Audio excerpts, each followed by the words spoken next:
मेरा नाम डॉक्टर नदीम सज्जाद राजा है। आप मेरा यूट्यूब चैनल डॉक्टर राजा नदीम सज्जाद ऑफिशियल देख रहे हैं। आज हम बात करेंगे डेंगू के बारे में, डेंगू वायरस इन्फेक्शन के बारे में। आपको पता है कि आजकल कोविड-19 या कोरोना वायरस इन्फेक्शन की वबा में डेंगू, चूँकि इतने ज़्यादा हिफाजती इक़दाम किए जा रहे हैं कि डेंगू वायरस इन्फेक्शन के केसेस इतने सामने नहीं आ रहे हैं, लेकिन हमें ज़हन में रखना चाहिए कि ये इन्फेक्शन तकरीबन दुनिया में 100 मुल्कों में ये आम है।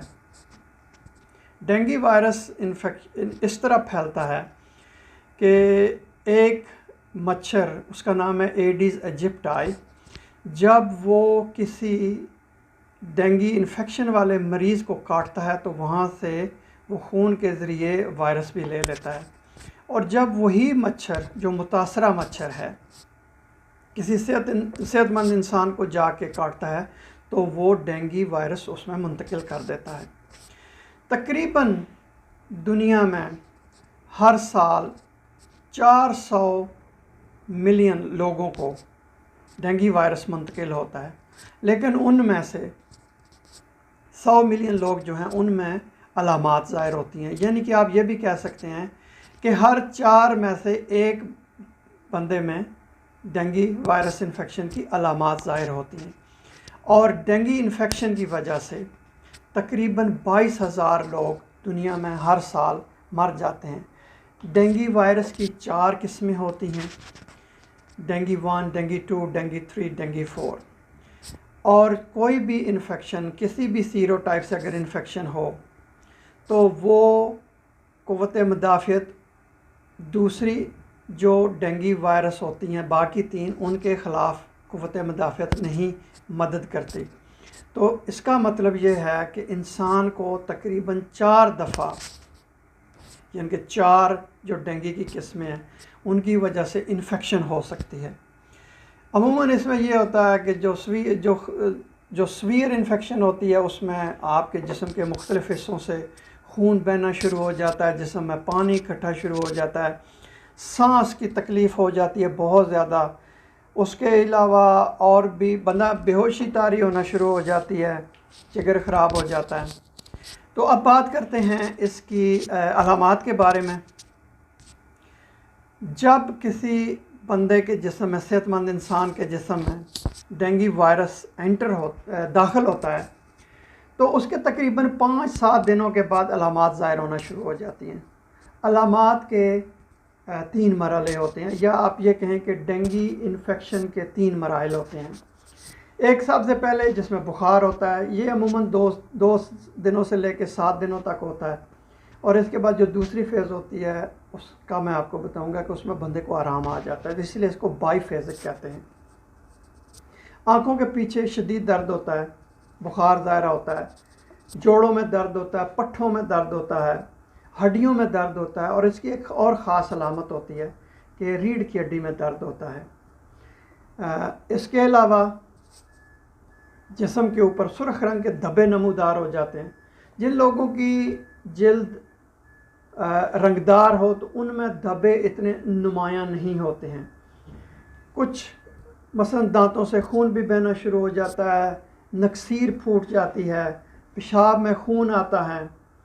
इसके अलावा इंसान के जो मरीज़ होता है उसके चेहरे पर सोजिश सी हो जाती है, और अगर आप उसका गला देखें तो अंदर भी सोजिश होती है। इस मरहले में जो आखिरी दिन होते हैं, अगर ये इन्फेक्शन शदीद हो रही हो तो कुछ ख़तरे वाली अलामात होती हैं। मसलन मरीज़ क्या करना शुरू कर देता है, उसको पेट में सख्त दर्द होता है, जिस्म के मुख्तलिफ़ हिस्सों में पानी जमा होना शुरू हो जाता है, खून बहना शुरू हो जाता है, उसकी सांस उखड़ जाती है, वो बहुत थका हुआ महसूस करता है। अगर वो खड़ा होने की कोशिश करे तो उसका ब्लड प्रेशर एकदम गिर जाता है, उसका जिगर बढ़ जाता है, और इसकी वजह से खून की कमी भी वाक़ होना शुरू हो जाती है। अगर इंसान जो मरीज़ है उसमें अगर शदीद इन्फेक्शन हो जाए, उसको क्रिटिकल फेज़ कहते हैं। इसमें ये होता है कि इंसान को पहले आराम आ जाता है कि वो कहता है कि मैं ठीक हो गया हूँ, लेकिन कुछ घंटों के बाद ही जिस्म के मुख्तलिफ हिस्सों से खून बहना शुरू हो जाता है, और इसकी वजह से ज़ाहिर है बाकी भी जिस्म में पानी जमा होना शुरू हो जाता है, फेफड़ों में पानी जमा होना शुरू हो जाता है, पेट में पानी जमा होना शुरू हो जाता है, खून भी जमा होना शुरू हो जाता है क्योंकि खून भी बहता है। इसकी वजह से जो हमारे जिस्म में मादनियात होती हैं उनका जो तवाज़ुन है वो भी ख़राब हो जाता है, ब्लड प्रेशर गिर जाता है, बहुत जल्दी गिरता है। इसकी वजह से इंसान वो शॉक में चला जाता है, और अगर इसका बर वक्त इलाज ना किया जाए तो इसकी मौत भी वाक़या हो जाती है। जो तीसरा इसका मरहला होता है डेंगू वायरस इन्फेक्शन का, उसमें बंदे की बहाली शुरू हो जाती है। जो खून बह रहा होता है वो खून बहना बंद हो जाता है। जितना खून और पानी जिस्म के मुख्तलिफ हिस्सों में इकट्ठा हुआ होता है वो दोबारा जज़ब होना शुरू हो जाता है। इसी तरह जो फेफड़ों में पेट के अंदर पानी जमा हुआ होता है वो भी जज़ब होना शुरू हो जाता है, और इंसान बेहतरी की तरफ गामज़न हो जाता है और बिल्कुल ठीक हो जाता है। लेकिन इलाज इसमें बड़ा ज़रूरी है। अब बात करते हैं कि इसकी तशख़ीस कैसे की जाती है। अलामात ज़ाहिर होने के 7 दिन के अंदर अंदर या 7 दिन से पहले आप कह लें, PCR test, nucleic acid amplification test, ये बहुत एक अहम टेस्ट होता है जो बताता है कि इस मरीज़ को डेंगू वायरस इन्फेक्शन है, क्योंकि ये एक बहुत अच्छा टेस्ट है और इसके रिज़ल्ट्स जो होते हैं वो काबिल एतबार होते हैं।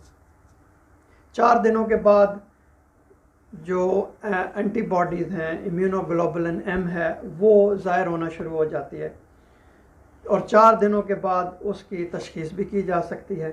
7 दिनों के बाद अगर IgM मुस्बत आए तो इसका मतलब है कि इस मरीज़ को डेंगू इन्फेक्शन है।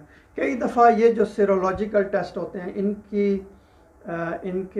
इनका तज्ज़िया करना इसलिए मुश्किल होता है क्योंकि जो बाकी इसी ग्रुप के फ्लेवी वायरसेस हैं वो भी उनका ये जो टेस्ट होते हैं वो मिक्स, अगर कोई और इन्फेक्शन हो, मसलन चिकनगुनिया हो या ज़ीका वायरस हो, तो उसमें ये रिज़ल्ट काबिल एतबार भी नहीं होता, गलत भी हो सकता है। इसलिए इसको हमेशा जो मरीज़ की अलामात हों उनके साथ इसका मुआजना करना चाहिए।